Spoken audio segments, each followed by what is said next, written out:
Could Texans end up paying the bill to build the border wall? I thought that was not the worst idea I've ever heard, although I still think I could do it cheaper than you. We'll look at who's pitching the idea, who's against it, and how it's reframing the debate. The governor, lieutenant governor, and speaker say they're all on the same page when it comes to paying for schools and cutting property taxes. I think we're going to have the best session we've ever had in the history of the state of Texas in this session. But will unity be enough to get the job done? The promises and the problems ahead as lawmakers get to work at the Capitol.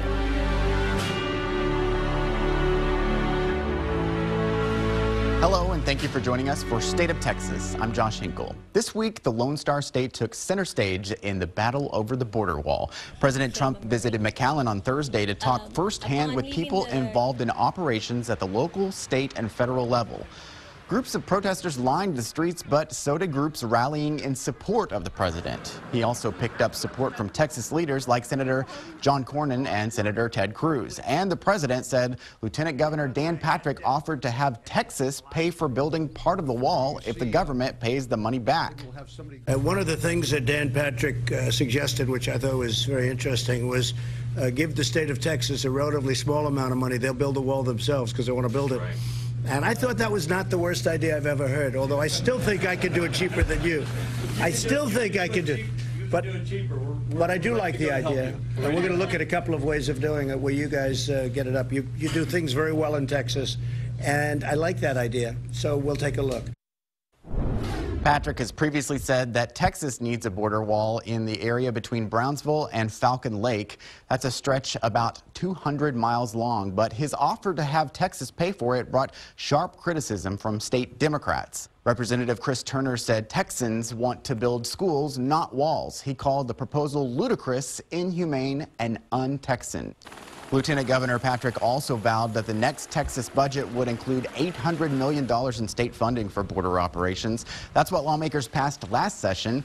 A lot of that money goes to pay state troopers to work along the border. The battle over the border wall is a big story, and it's important, but it's not our main focus on this week's program. We're going in depth on the other big story in Texas politics. Texas lawmakers return to the Capitol to start the 86th legislative session.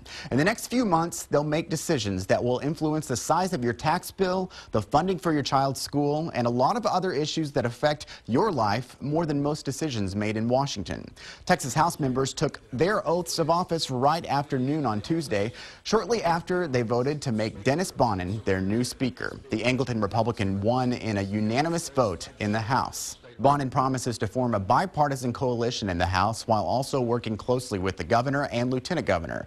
Politics reporter Phil Prazen gives us an in-depth look at the speaker and how he could influence what happens this session. What's new and different this year is the people who have the most power in the state seem to be on the same page. That's vastly different from 2 years ago when the state government nearly shut down. The difference is the new Speaker of the House, Dennis Bonnen, who's starting off on a completely different foot. If we succeed, it's because we came together and we worked well together. If we fail, it's because we all chose to fail. Known for being intense and combative, Dennis Bonnen was formed by the Texas House. First elected when he was 24 years old, he spent half of his life in the Texas legislature. I think it's accurate and that I'm tough. I'm passionate. I love the Texas House, and I will be a strong advocate for the House, and I always have been. He comes into a legislature looking to heal. He follows San Antonio Republican Joe Strauss, who chose not to run for re-election. 2 years ago, he was the chief foil to Lieutenant Governor Dan Patrick, the leader of the Texas Senate, who wanted a new law requiring bathroom use to be based on birth gender. Strauss, supported by law enforcement, Democrats, and mainly the business community, would not let it happen. It's absurd that bathroom bills have taken on greater urgency in fixing our school finance system. In response, Lieutenant Governor Patrick would not pass a bill that ensured doctors in Texas would be regulated. We will be in a special session caused by Joe Strauss himself. Governor Abbott had to call that special session to keep Texas government open. A bathroom privacy bill didn't pass, but Strauss didn't run again. When House members looked around for their next speaker, they wanted the toughest person they had. Now, anyone who knows him and knows me, we're different. He's a very calmer, quieter leader. I have Greek blood in me, and my mother gives me great passion, and I can get excited, and I will speak strongly on behalf of the House. Speaker Strauss was strong on behalf of the House, but in his way of being strong. So now many House members tell KXAN they're looking for Bonin to be a balance to the Senate. After they felt frustrated, Lieutenant Governor Patrick dictated state policy. Can you talk a little bit about how you're going to alleviate some of those frustrations? Well, I think the biggest way to alleviate those frustrations is for the House to take care of the House and for the House to lead where we feel appropriate. And we've made it very clear that we do plan to lead on school finance and property tax reform. My attitude towards the House-Senate struggle is that we succeed together and we fail together. And the reality of it is, when people fail, they like to point fingers at other places. There's a difference between the two people. There is also a difference between the two chambers. The Senate has 31 districts with 800,000 people each, more in touch with statewide and national politics. The House, on the other hand, has 150 smaller districts with 160,000 people each.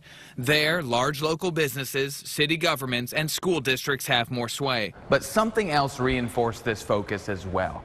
The Texas midterm election, where voters spoke loud and clear. The author of the bathroom bill in the House was defeated. Democrats picked up 13 seats in the legislature, beating some of the most conservative Republicans. Voters sent a message to lawmakers. They wanted a fix to long-neglected issues, school finance and property taxes. The day after the legislative session began, the Big Three restarted weekly breakfasts that ended 2 years ago. There, Lieutenant Governor Dan Patrick said the bathroom privacy bill is on the back burner. Thank you, Governor. I think it's been settled, and I think we've won. And the people who want to keep talking about it just want to stir up the past. All three say they're focused on schools and property taxes, and so far, no fights. The mistake that a lot of folks want to make is being passionate and a strong advocate for the Texas House doesn't mean that you have to be adversarial with the Senate or the governor. But we've seen all this before, and something usually gets in the way. Something personal, petty, partisan, or ideological. We'll find out in the weeks and months ahead. At the Capitol, I'm Phil Prazen for State of Texas. The focus is set on the main issues for the session, but lawmakers also have other goals. I'm also looking real forward to doing good work in the area of mental health, including what we could do at the Austin State Hospital. We'll look at some of the other ideas getting attention at the Capitol this year. You can't talk about school finance and not talk about doing better for our teachers. And the Big Three make a big promise to Texas teachers, how their partnership could affect paychecks in the classroom.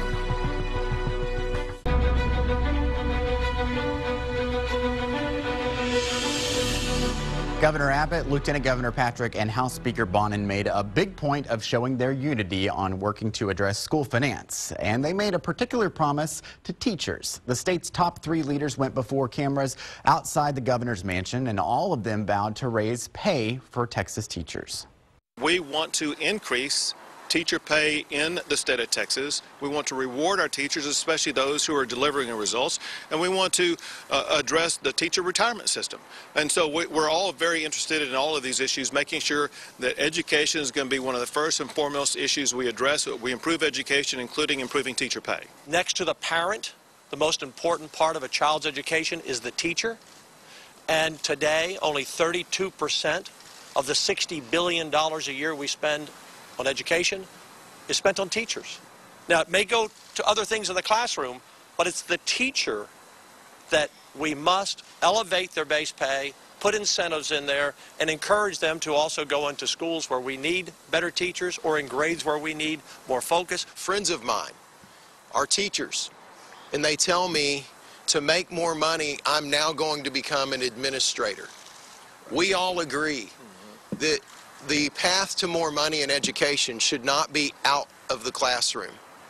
We must keep the best teachers in the classroom and not punish them by not allowing them to make more without going to administration. Speaker Bonin told reporters that school finance is the issue of this session, and he said lawmakers can't talk about school finance without doing better for our teachers. More money for teachers for schools while cutting property taxes. Sounds like a recipe for an empty promise. But see why the Texas economy could help make all of it happen. And lawmakers look beyond the basics. With 27 co-authors, we're going to pass this bill, you watch. The big goals some senators have besides schools and property taxes. You're watching State of Texas.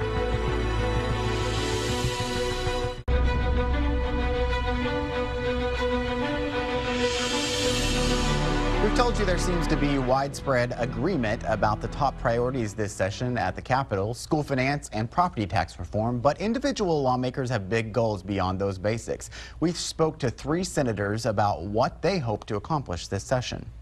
As a physician, I'm always looking at how to improve patient-centered health care. We're always interested in being fiscally conservative. Of course, we have the Republican priorities for the platform that we always work on, and we're just excited to get working. I have 27 co-authors in the Texas Senate on a mental health for students, adolescents, and younger mental health bill that I feel so strongly we need to pass to make sure that we're providing for the needs of our young people with mental health problems. Some of the horrible tragedies that we've seen with these shootings, and those are mental health problems, and we need to do something, and we're going to. With 27 co-authors, we're going to pass this bill, you watch. I'm also looking real forward to doing good work in the area of mental health, including what we could do at the Austin State Hospital, where we could turn the Austin State Hospital into a place where brain health is treated like heart health. And when people are receiving brain health in Austin, Texas, people will think of that in the same way as they think of cancer care at MD Anderson or cardiac care at the Cleveland Clinic. All of those plans will cost money, but lawmakers have reason to be optimistic. As Steffi Lee shows us, the Texas comptroller had good news in his revenue estimate for the state. The state of Texas has money. For 2020-2021, we estimate state revenue available for general purpose spending will be $119.12 billion. But will this be enough for lawmakers to address the current budget gap and to craft the next 2-year budget? The things on their radar that will cost the most: Hurricane Harvey recovery, Medicaid expenses, school finance, and property tax reform. Comptroller Glenn Hager says it's possible, but warns not to go overboard. I believe that recent economic conditions warrants a more cautious revenue outlook for this coming biennium. Here's one reason why: declining oil prices in recent months. In late December, oil prices in West Texas dropped to $48 per barrel. There's a nice sweet spot, because if they're too high, you get to $100 oil. That's not good for you and I as the Texas consumer at the pump. Yet at the same time, if they get down to $30, that's not good for these numbers that we have up here either. The state's rainy day fund set aside for emergencies is estimated to grow to $15 billion from the current $12.5 billion. Governor Greg Abbott issued a statement saying he looks forward to working with the legislature by addressing school finance and limiting property tax growth. Lieutenant Governor Dan Patrick says the Senate is confident it can accomplish those goals as well, in addition to increasing teacher pay. Steffi Lee for State of Texas. The state's top leaders seem to be unified for the session, but there are key differences. Dan Patrick, the emphasis is, property tax reform. But when you get to, House Speaker Dennis Bond, and the first words out of his mouth are school finance. Up next, our panel goes in depth on potential trouble spots for the next legislature and looks closer at the idea that could make Texans pay to build the border wall.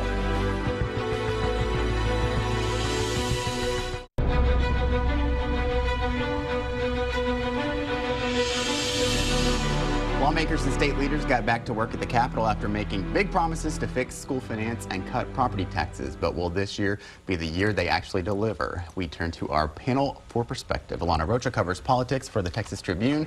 Jeremy Wallace writes for the Houston Chronicle. And Bob Garrett is the Austin Bureau Chief for the Dallas Morning News. Welcome. Thank you. Thanks for having us. So, Lieutenant Governor Patrick, Governor Abbott, and our new speaker, they all say they're on the same page.